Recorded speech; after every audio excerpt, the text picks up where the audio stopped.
Que Dios les bendiga, mis amados hermanos. Es un placer nuevamente traerles a ustedes el resumen de Oseas capítulo 12 bajo el tema falsedad y opresión.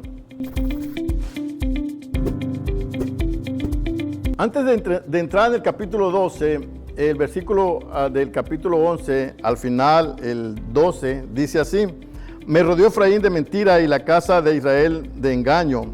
Judá aún gobierna con Dios y es fiel con los santos.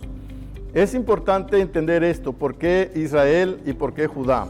El pueblo de Israel dice que seguía en la mentira y en el engaño, pero Judá seguía siendo fiel con los santos.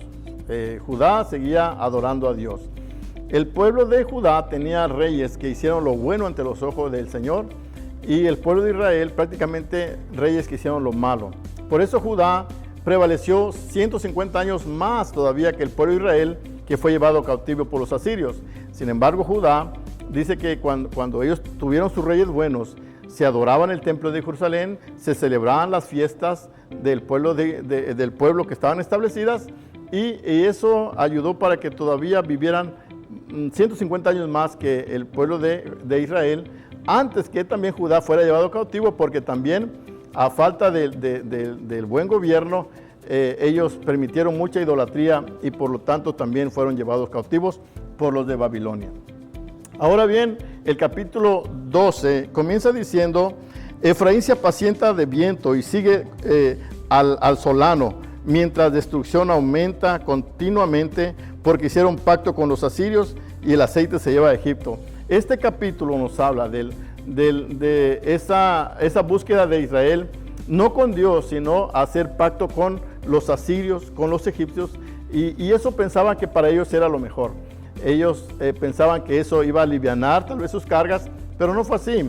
La Biblia habla del viento solano, ese viento fuerte, ese viento que quema, ese viento desagradable. Realmente Israel, sin darse cuenta, estaba ya caminando por algo malo que lo llevaría a cautiverio por los asirios, pero ellos así lo quisieron. Dice mentira y destrucción continuamente. ¿Qué quiere decir esto? Que prácticamente ellos no obedecían a Dios, aun cuando Dios quisiera que ellos volvieran a ellos siguen viviendo su vida normal llena de pecado.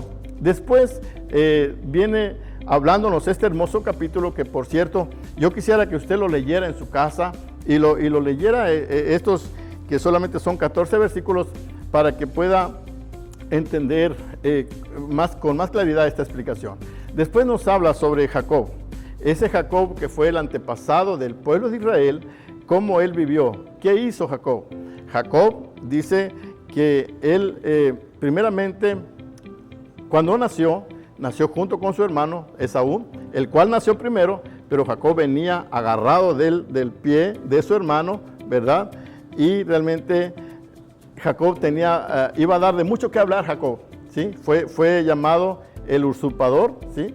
Entonces después Jacob lucha con un ángel, ahí lo dice, ¿verdad? ¿Dónde? Para obtener la bendición de Dios. Entonces lo que Oseas está diciendo es que Jacob, aquel hombre que aun cuando en sus mentiras, aún en sus engaños, porque sí, fue Jacob así, él buscó a Dios, él se acercó a Dios para buscar la bendición. Sin embargo, ahora el pueblo de Israel no hacía eso. Ahora el pueblo de Israel luchaba con Dios, pero realmente era una lucha, ¿verdad?, como para tentar a Dios, que no era lo correcto. Por eso se mencionan a Jacob, lo que él hizo, lo que él luchó, ¿verdad? Y realmente es de mucha importancia ver esto. ¿Por qué? Porque es el antepasado del pueblo de Israel. Debían de ser como él, ¿verdad? De una manera de buscar a Dios.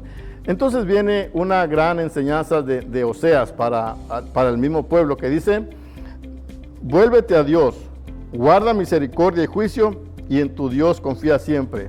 Estas tres cosas importantes debían de hacer ellos, debían de volverse a Dios inmediatamente, debían hacer misericordia y juicio y debían de confiar en Dios.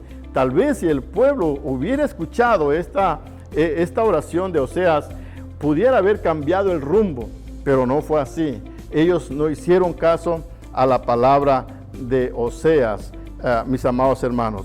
Al contrario, el corazón de Israel se enorgulleció. Dice el versículo 8: Ciertamente he enriquecido, he hallado riquezas para mí, nadie hallará iniquidad en mí, ni pecado en todos mis trabajos. Para ellos todo estaba bien, toda su riqueza era porque lo habían ganado limpiamente. Sin embargo, no era así, porque dice el versículo 7, mercader que tiene en su mano peso falso, amador de opresión. Prácticamente ellos oprimían al pobre, tenían ganancias deshonestas, y para ellos era normal, ¿sí? Por eso su corazón se llenó de altivez, de orgullo, pero no se daban cuenta que era un gran pecado el que estaban cometiendo. Por eso ellos iban a pagar por su pecado.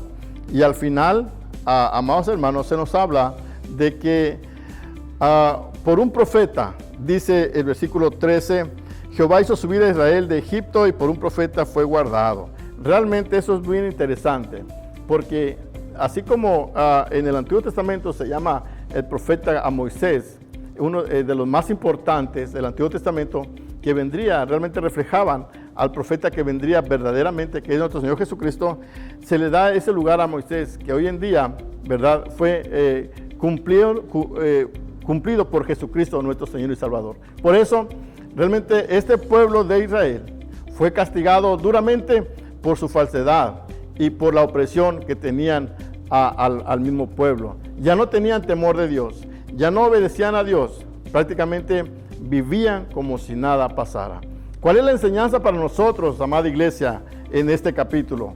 Primeramente, que nosotros no tenemos que llevar una vida falsa como el pueblo de Israel. Ese pueblo que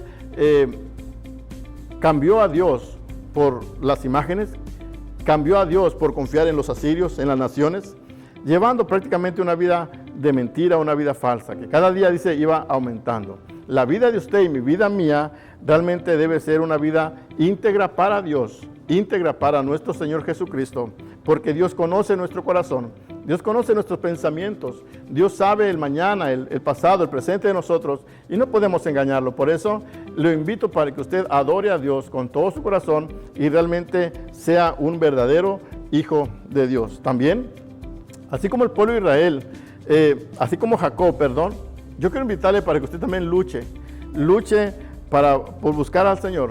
Busque a Dios en oración cada mañana, cada tarde, en cualquier momento. Busque a Dios, porque usted necesita de Dios, porque necesitamos de Dios. De lo contrario, seremos presa de las tentaciones, de las atracciones, de las seducciones del mundo, y podemos caer en el pecado. Por eso es importante que busquemos al Señor. Así como Jacob luchó para recibir la bendición, usted también aférrese a Dios, busque a Dios para que su carne no le gane, para que el mundo no lo atraiga, no lo arrastre. Busque más a Dios. Y también es importante volvernos a Dios. Es importante reconocer que nos hemos alejado. Volvamos a Dios, hagamos misericordia y juicio y confiemos en Dios, que fue lo que Oseas le dijo al pueblo. Pero aquel pueblo no escuchó. Nosotros estamos a tiempo de escuchar esta palabra, este mensaje, para que hagamos las cosas bien, hermanos. Hagamos las cosas bien para que todo marche bien. Primeramente es Dios, después las otras cosas, ¿sí? Pero volvamos a Dios, busquemos, guardemos misericordia y juicio y confiemos en el Señor. Y también, no caigamos en el orgullo y la soberbia, que fue lo que cayó Israel, cuando dijo, todo lo que tengo es por mis fuerzas, yo no he pecado, yo no he hecho daño a nadie, cuando realmente era todo lo contrario.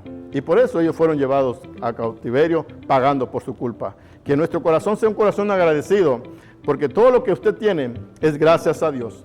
Todo lo que usted logra es gracias a Dios. Dele la gloria al Señor siempre. Y por último, escuchemos al profeta. Se habla de un profeta aquí, y era Moisés.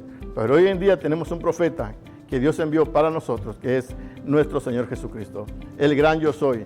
A Él escuchemos, a Él sigamos, a Él obedezcamos, porque Él es nuestro Señor y Salvador, porque Él es el gran yo soy. Solo en Él encontramos perdón, solo en Él encontramos salvación, solo en Él encontramos restauración, porque Él es todo para nosotros. Por eso, sigamos a Jesús creyendo en Él y hasta que Él venga. Que Dios les bendiga, mis amados hermanos, y la próxima semana los invitamos para que también esté pendiente de nuestras transmisiones en la Iglesia Presbiteriana San Marcos y en el resumen también que estamos dando. Que Dios les bendiga.